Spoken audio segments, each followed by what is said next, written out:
ठाणे लोकसभा मतदारसंघाचे मतदान सोमवारी पार पडल्यानंतर सर्व ईव्हीएम मशीन्स घोडबंदर येथील न्यू होरायझन स्कूलमध्ये उभारलेल्या स्ट्रॉंग रूममध्ये सुरक्षित ठेवल्या आहेत। या स्ट्रॉंग रूममध्ये कोणतीही गडबड होऊ नये म्हणून सर्वपक्षीय उमेदवारांच्या कार्यकर्त्यांनी 24 तास खडा पहारा देण्यास सुरुवात केली आहे। निवडणूक यंत्रणेची त्रिस्तरीय सुरक्षा यंत्रणा असली तरी सर्व पक्षांचे कार्यकर्ते न्यू होरायझन स्कूलवर डोळ्यात तेल घालून वॉच ठेवतायत। 4 जून रोजी मतमोजणी होणार असून तोपर्यंत कार्यकर्त्यांची करडी नजर राहणार आहे।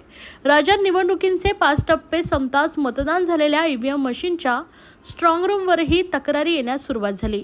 सीसीटीव्ही अचानक बंद होणे, संवेदनशील भागात अज्ञात व्यक्तींच्या हालचाली तसेच येथील विद्युत पुरवठा खंडित होण्याच्या घटना राज्यातील विविध भागात घडल्या होत्या। त्याची पुनरावृत्ती ठाण्यात होऊ नये म्हणून मतदान यंत्रे ठेवलेल्या स्ट्रॉंग रूमचे सीसीटीव्ही प्रक्षेपण उमेदवाराच्या प्रतिनिधींनाच पाहता येणार आहे।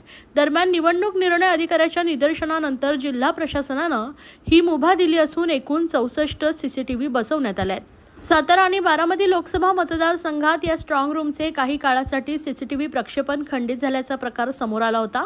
तर बुधवारी नगर जिल्ह्यात राष्ट्रवादी काँग्रेस शरदचंद्र पवार पक्षाचे उमेदवार निलेश लंके यांनी व्हिडिओ प्रसिद्ध करत येथील स्ट्रॉंग रूममध्ये एक व्यक्ती संशयास्पदरित्या जात असल्याचं सांगितलं। त्यामुळे या घटना लक्षात घेता ठाण्यात ईव्हीएम मशीन ठेवलेल्या ठिकाणी उमेदवारांचे कार्यकर्ते संशयास्पद हालचालींवर लक्ष ठेवून आहेत।